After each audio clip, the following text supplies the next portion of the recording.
بسم الله الرحمن الرحيم الحمد لله وحده والصلاة والسلام على من لا نبي بعده وعلى آله وصحبه أجمعين أما بعد فقد قال الله تبارك وتعالى في القرآن المجيد أعوذ بالله من الشيطان الرجيم بسم الله الرحمن الرحيم ولا تمش في الأرض مرحا إنك لا تخرق الأرض ولا تبلغ الجبال طولا وقال الله تبارك وتعالى في موضع آخر ولا تصعر خدك للناس ولا تمش في الأرض مرحا إن الله لا يحب كل مختال فخور صدق اللہ العظیم۔ محترم سامعین و حاضرین جمعہ، اللہ تبارک و تعالیٰ کا احسان و کرم ہے کہ اللہ تبارک و تعالیٰ ہم سبوں کو اپنے گھروں میں آنے کی توفیق عطا فرمائے۔ ابھی جو قرآن کریم کی آیت پڑھی گئی ہے دو جگہ سے، اس آیت کریمہ کے اندر اللہ تبارک و تعالیٰ ایک اہم مضامین کا ذکر فرمایا ہے، اور وہ مضامین خواہ وہ غلطیوں سے ہو یا جان بوجھ کر ہو، آدمی کر بیٹھتا ہے اور ہم اور آپ سے وہ چیزیں صادر ہو جاتی ہیں۔ وہ چیز کیا ہے؟ وہ تکبر ہے، وہ انا ہے، وہ انانیت ہے، وہ کبر ہے۔ اللہ تبارک و تعالی اس آیت کریمہ کے اندر تکبر کرنے سے منع فرمایا کہ ہمارا اور آپ کا رہنا سہنا اور ہمارا طریقہ خواہ وہ قولی اعتبار سے ہو یا فعلی اعتبار سے ہو، جس اعتبار سے ہو، ہمارے اندر تواضع ہونی چاہیے، انکساری ہونی چاہیے، ہمارے اندر عاجزی ہونی چاہیے، کبر نہیں ہونی چاہیے، تکبر نہیں ہونی چاہیے۔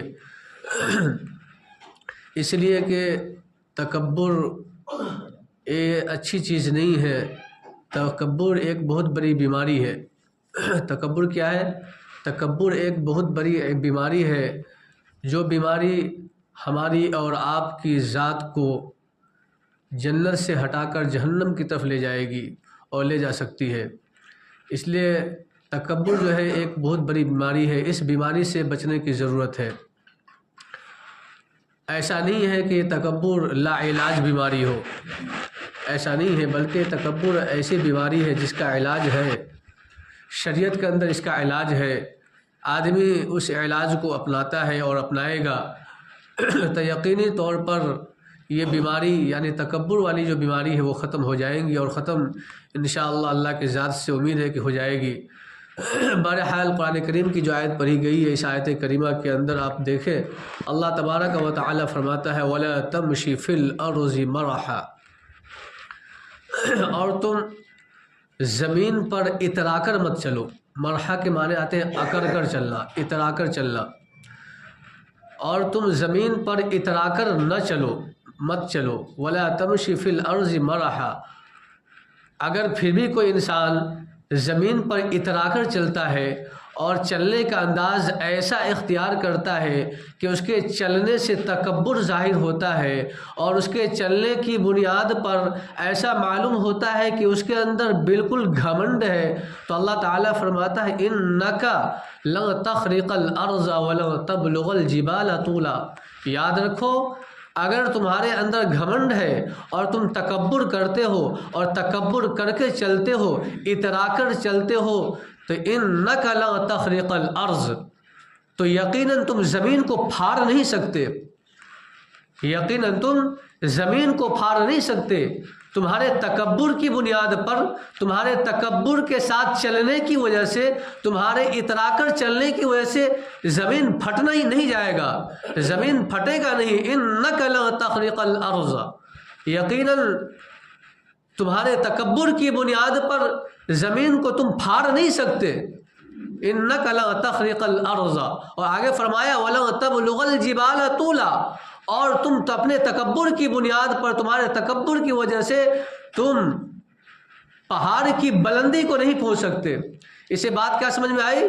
اس سے بات یہ سمجھ میں آئی کہ اگر کوئی زمین پر چلتا ہے تکبر سے چلتا ہے، اترا کر چلتا ہے، گھمنڈ کے ساتھ چلتا ہے، تو ان کے چلنے کی وجہ سے، تکبر کی بنیاد پر، تکبر کے ساتھ چلنے کی وجہ سے زمین پھٹ نہیں جائے گا۔ اور تمہارے تکبر کی بنیاد پر، تکبر کے اندر کیا ہوتا ہے؟ اپنے آپ کو بڑا سمجھتا ہے، اپنے آپ کو اونچا دکھاتا ہے۔ اس لیے اللہ تعالیٰ فرماتا ہے کہ تمہارے اونچا دکھانے کی وجہ سے تم جو ہے پہاڑ کی بلندی کو نہیں پہنچ سکتے ہو۔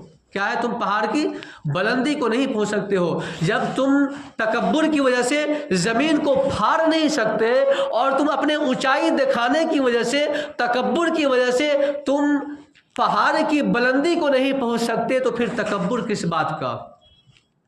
پھر تکبر کس بات کا؟ جب پہاڑ کی بلندی کو نہیں پہنچ سکتے ہو تم، اور اسی طریقے سے زمین کو نہیں پھاڑ سکتے ہو، تو پھر تکبر کس بات کا؟ تکبر نہیں کرنی چاہیے۔ اور آگے جو قرآن کریم کی آیت دوسری جگہ سے پڑھی گئی، وَلَا تُسَعِّرْ خَدَّكَ لِلنَّاسِ، اور تم لوگوں کے سامنے اپنے چہرے کو مت گھماؤ تکبر کی وجہ سے۔ خد کے معنی آتے ہیں گال۔ تم اپنے گال کو، تم اپنے رخسار کو مت موڑو، مت گھماؤ لوگوں کے لیے، لوگوں کے سامنے۔ وَلَا تُسَعِّرْ خَدَّكَ لِلنَّاسِ، اور آگے فرمایا وَلَا تَمْشِ فِي الْأَرْضِ مَرَحًا، اور تم زمین پر اکڑ کر مت چلو۔ اور آگے فرمایا إِنَّ اللَّهَ لَا يُحِبُّ كُلَّ مُخْتَالٍ فَخُورٍ۔ کیا ہے؟ إِنَّ اللَّهَ لَا يُحِبُّ كُلَّ مُخْتَالٍ فَخُورٍ، کہ یقینا اللہ تبارک و تعالی تکبر کرنے والے کو اور فخر کرنے والے کو، اپنی شناخت دکھانے والے کو، شیخی بکھارنے والے کو اللہ تعالیٰ پسند نہیں کرتا۔ اللہ تعالیٰ پسند نہیں کرتا ہے۔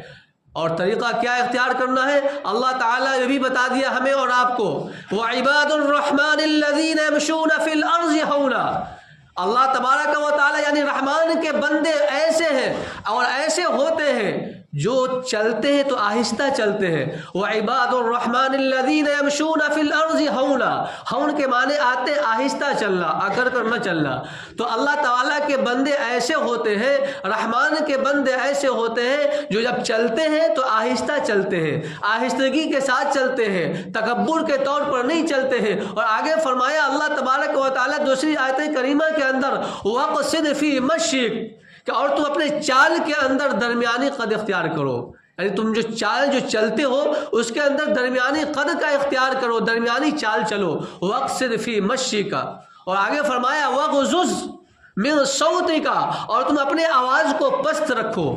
وَغْضُضْ مِن صَوْتِكَ، اور تم اپنے آواز کو پست رکھو۔ وَغْضُضْ مِن صَوْتِكَ، اور آگے فرمایا إِنَّ أَنكَرَ الْأَصْوَاتِ لَصَوْتُ الْحَمِيرِ، یقیناً آوازوں میں سب سے بری آواز گدھوں کی آواز ہوتی ہے۔ یقیناً آوازوں میں سب سے بری آواز گدھوں کی آواز ہوتی ہے۔ اس آیت کریمہ سے بات سمجھ میں آئی کہ آدمی جب چلے تو تکبر کے طور پر نہ چلے۔ اس سے بات سمجھ میں آئی کہ آدمی چلے تو آہستہ چلے۔ اس سے بات سمجھ میں آئی کہ آدمی چلے تو عاجزی کے ساتھ چلے۔ اس سے بات سمجھ میں آئی کہ آدمی چلے تو عجز و انکساری کے ساتھ چلے۔ اس سے بات سمجھ میں آئی کہ آدمی چلے تو تواضع کے ساتھ چلے۔ اسی کے ساتھ ساتھ جو ہے یہ چلنے کے تعلق سے باتیں ہو گئی، اسی طریقے سے آدمی اپنی زبان کے ذریعے سے، اپنی آواز کے ذریعے سے لوگوں کو دبانے کی کوشش کرتا ہے اور لوگوں پر شیخی بگھارنے کی کوشش کرتا ہے، لوگوں کے سامنے اپنے آپ کو بڑا دکھانے کی کوشش کرتا ہے۔ اس لیے اللہ تعالیٰ فرماتا ہے وَغْضُضْ مِن صَوْتِكَ، اور تم اپنی آواز کو پست رکھو، اپنی آواز کو اونچی مت کرو، تم اپنی آواز کو اونچی مت کرو۔ اگر تم آواز کو اونچی کرتے ہو تو إِنَّ أَنكَرَ الْأَصْوَاتِ لَصَوْتُ الْحَمِيرِ، کہ یقیناً آوازوں میں سب سے بری آواز گدھوں کی آواز ہوتی ہے۔ کس کی آواز ہوتی ہے؟ سب سے بری آواز گدھوں کی آواز ہوتی ہے۔ اگر تم اپنی آواز کو اونچی کر رہے ہو اور اپنے آپ کو بڑا دکھانے کے لیے کر رہے ہو اور اپنے آپ کو جو ہے شیخی بگھارنے کے لیے کر رہے ہو، تو یاد رکھو آوازوں میں سب سے بری آواز گدھوں کی آواز ہوتی ہے۔ اس سے پتہ چلتا ہے کہ تم اپنے آپ کو گدھوں کی فہرست میں داخل کرنا چاہتے ہو۔ کیا پتہ چلتا ہے؟ کہ تم اپنے آپ کو گدھوں کی فہرست میں داخل کرنا چاہتے ہو۔ تو اس آیت کریمہ سے بات سمجھ میں آئی کہ ہمیں اور آپ کو تکبر نہیں کرنا ہے، تکبر ہمیں اور آپ کو نہیں کرنا ہے۔ تکبر خواہ کسی بھی چیز کا ہو، کسی بھی چیز کا تکبر ہوتا ہے، اور تکبر غلط چیز ہے۔ تکبر کسی بھی اعتبار سے کیا جائے اور کسی تعلق سے کیا جائے، تکبر بہرحال غلط ہے۔ اور یہ ایک عجیب بیماری ہے، ایک عجیب بیماری ہے جو اکثر لوگوں کو لاحق ہوتی ہے۔ بہرحال ہمیں اور آپ کو تکبر نہیں کرنا ہے۔ اس کے بعد آپ احادیث نبویہ کی طرف جائیں۔ اللہ کے رسول جناب محمد رسول اللہ صلی اللہ علیہ وسلم نے ارشاد فرمایا کہ جو انسان تکبر کرتا ہے، اب غور سے سنیں اللہ کے رسول نے کیا فرمایا، جو انسان تکبر کرتا ہے وہ لوگوں کے پاس، جو لوگوں کے نزدیک، وہ لوگوں کے سامنے ذلیل اور معمولی سمجھا جاتا ہے۔ جو انسان تکبر کرتا ہے وہ اور لوگوں کے پاس، لوگوں کے سامنے ذلیل اور معمولی سمجھا جاتا ہے، بلکہ ایسا انسان یعنی تکبر کرنے والا انسان لوگوں کے سامنے کتا یا خنزیر سے زیادہ ذلیل اور معمولی سمجھا جاتا ہے۔ یہ مشکات شریف کی روایت ہے۔ کس کی روایت ہے؟ یہ مشکات شریف کی روایت ہے۔ کیا پھر سے سنیں، اللہ کے رسول جناب محمد رسول اللہ صلی اللہ علیہ وسلم نے ارشاد فرمایا، جو انسان تکبر کرتا ہے وہ لوگوں کے سامنے ذلیل اور معمولی سمجھا جاتا ہے، بلکہ ایسا انسان لوگوں کے سامنے کتا یا خنزیر سے زیادہ ذلیل اور معمولی سمجھا جاتا ہے۔ یہ مشکات شریف کی روایت ہے۔ خنزیر یعنی سور، خنزیر اور کتے سے بھی زیادہ ذلیل وہ انسان ہے، اور وہ انسان سمجھا جاتا ہے جو انسان تکبر کرتا ہے، جس کے اندر تکبر پایا جاتا ہے، جس کے اندر انانیت پائی جاتی ہے، جس کے اندر گھمنڈ پایا جاتا ہے۔ اسی طریقے سے ایک حدیث کے اندر اللہ کے رسول جناب محمد رسول اللہ صلی اللہ علیہ وسلم نے ارشاد فرمایا، جو ابو سعید اور اسی طریقے سے حضرت ابو ہریرہ رضی اللہ تعالی عنہما کی روایت ہے۔ اس روایت کے اندر اللہ کے رسول جناب محمد رسول اللہ صلی اللہ علیہ وسلم نے ارشاد فرمایا، کیا ارشاد فرمایا؟ جس انسان کے دلوں کے اندر رائی کے دانے کے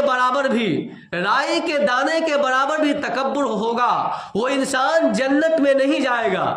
جس انسان کے دلوں کے اندر، اللہ کے رسول نے فرمایا، جس انسان کے دلوں کے اندر رائی کے دانے کے برابر بھی تکبر ہوگا وہ جنت میں نہیں جائے گا۔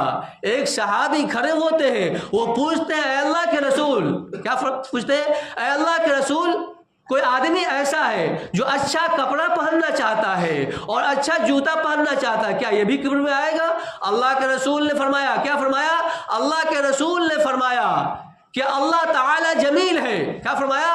اللہ تعالیٰ جمیل ہے اور اللہ تعالیٰ جمال کو پسند کرتا ہے۔ اس سے بات سمجھ میں آئی، اور آگے فرمایا تکبر یہ ہے کہ حق کا انکار کیا جائے اور دوسرے کو حقیر سمجھا جائے۔ اس سے بات سمجھ میں آئی کہ کپڑا پہننا، اچھا کپڑا پہننا، اچھا کھانا کھانا، اچھی گاڑیوں میں چلنا، اچھی گاڑیوں کا خریدنا، اچھی عمارتوں کا بنانا، اچھی عمارتوں میں رہنا اور اچھی چیزوں کا استعمال کرنا، یہ تکبر نہیں ہے۔ لیکن ان تمام چیزوں کو تکبر کے طور پر استعمال کیا جائے تو پھر یہ تکبر ہے۔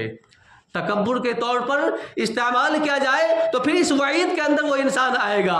تکبر کے طور پر استعمال کیسے کیا جائے گا؟ مثال کے طور پر آدمی کپڑا پہنا، اور کپڑا اس لیے پہنا کہ سامنے والے کو حقیر سمجھا جاتا ہے اور سامنے والے کو گری نظر سے دیکھا جاتا ہے کہ اچھا تمہاری اوقات ہے ایسا کپڑا پہننے کی؟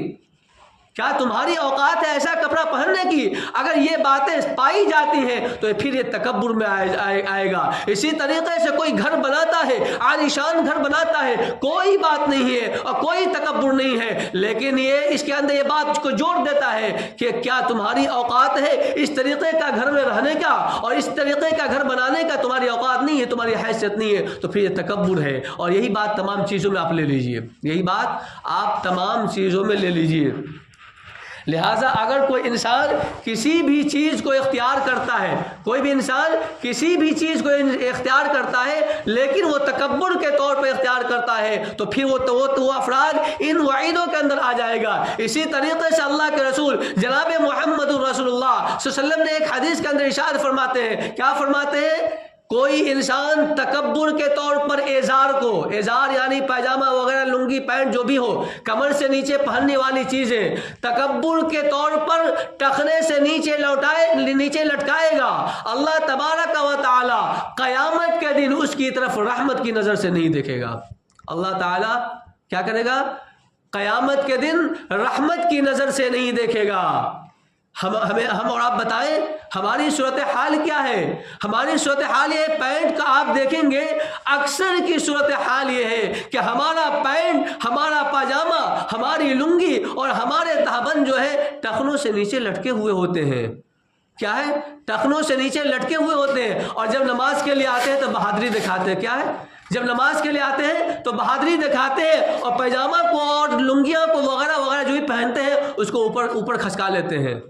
یہ نماز کے اوقات میں پہننے سے منع صرف نہیں ہے، نماز کے اوقات میں پہننے سے منع کرنے کے ساتھ ساتھ ہر وقت جو ہے پہننے سے منع کیا گیا ہے۔ ہماری صورتحال یہ ہو گئی ہے، ہماری عورتیں، ہماری بیویاں، ہماری مائیں بہنیں، ہماری گھر کی عورتیں جو ہے ٹخنوں سے اوپر پاجامہ پہنتی ہیں، اور ہمارے گھر کے مرد حضرات کیا کرتے ہیں؟ ٹخنوں سے نیچے پاجامہ پہنتے ہیں۔ یہ الٹی گنگا بہہ رہی ہے۔ کیا ہے؟ الٹی گنگا بہہ رہی ہے۔ اللہ کے رسول نے عورتوں کو حکم دیا کہ ٹخنوں سے نیچے پاجامہ پہنا جائے، شلوار پہنا جائے، لیکن ہم اور آپ کرتے کیا ہے؟ عورتوں کی نقالی ہم کر رہے ہیں۔ عورتوں کو کہا کہ نہیں تم اوپر پہنو، میں نیچے پہنو، میں تیرا کام کر رہا ہوں۔ کیا؟ میں تیرا کام کر رہا ہوں۔ یہ ہماری اور آپ کی صورتحال ہے، اور یہی جو طریقہ بھی اپنایا جا رہا ہے۔ عورتیں ٹخنوں سے اوپر پاجامہ پہنتی ہیں اور مرد حضرات ٹخنوں سے نیچے پاجامہ پہنتے ہیں۔ اللہ تعالیٰ قیامت کے دن رحمت کی نظر سے نہیں دیکھے گا۔ اللہ تعالیٰ قیامت کے دن رحمت کی نظر سے نہیں دیکھے گا۔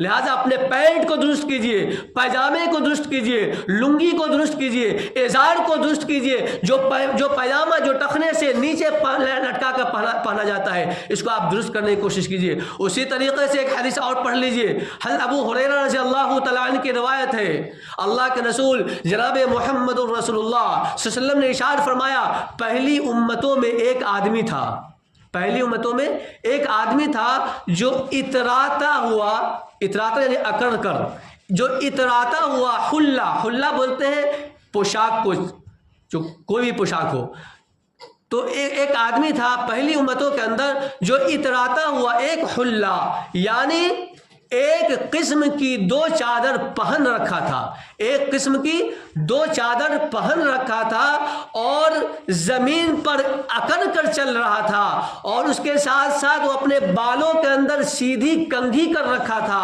اور اس کی صورتحال یہ تھی کہ وہ زمین پر اکڑ کر تکبر کے ساتھ چل رہا تھا۔ اللہ تبارک و تعالی اس آدمی کو زمین کے اندر دھسا دیا۔ کیا کیا؟ اللہ تبارک و تعالی اس آدمی کو زمین کے اندر دھسا دیا، اور اللہ کے رسول نے ارشاد فرمایا، اور وہ آدمی قیامت تک اسی طریقے سے گڑگڑاتا ہوا زمین میں دھستا چلا جائے گا۔ کیا فرمایا؟ وہ آدمی قیامت تک گڑگڑاتا ہوا وہ زمین میں دھستا چلا جائے گا۔ کون افراد؟ جو تکبر کرتا ہے، تکبر، جس کے اندر کبر پایا جاتا ہے، جس کے اندر انانیت پائی جاتی ہے، جس کے اندر گھمنڈ پایا جاتا ہے، جو اپنے آپ کو بڑا سمجھنے کی کوشش کرتا ہے، دوسرے کو حقیر سمجھتا ہے، اور دوسرے کو ناچیز سمجھتا ہے، اور دوسرے کو ذلیل کرنا چاہتا ہے، وہ افراد ان تمام وعیدوں کا مستحق ہوگا، وہ افراد ان تمام وعیدوں کا مستحق ہوگا۔ لہٰذا ہم اور آپ اپنے اندر سے، اپنے دل سے کبر کو ہٹائیں۔ کوئی آدمی بڑا نہیں ہے، کوئی آدمی بڑا کوئی چھوٹا نہیں ہے، بلکہ ہر ایک انسان ایک برابر ہے۔ اللہ کے رسول ایک حدیث کے اندر ارشاد فرماتے ہیں، کیا فرماتے ہیں؟ کہ بڑائی، کبر، یہ میری چادر ہے۔ یہ حدیث قدسی ہے، اللہ تعالیٰ فرماتے ہیں کہ کبر یعنی بڑائی یہ میری چادر ہے، اور عزت میرا ازار ہے۔ جو اسے چھیننے کی کوشش کرے گا، جو اس کے اندر منازعات کرے گا، جو اس کے اندر جھگڑا کرے گا اور اسے اپنانے کی کوشش کرے گا، تو میں اسے جہنم میں پھینک دوں گا۔ کون فرماتا؟ اللہ تعالیٰ فرماتا ہے کہ جو انسان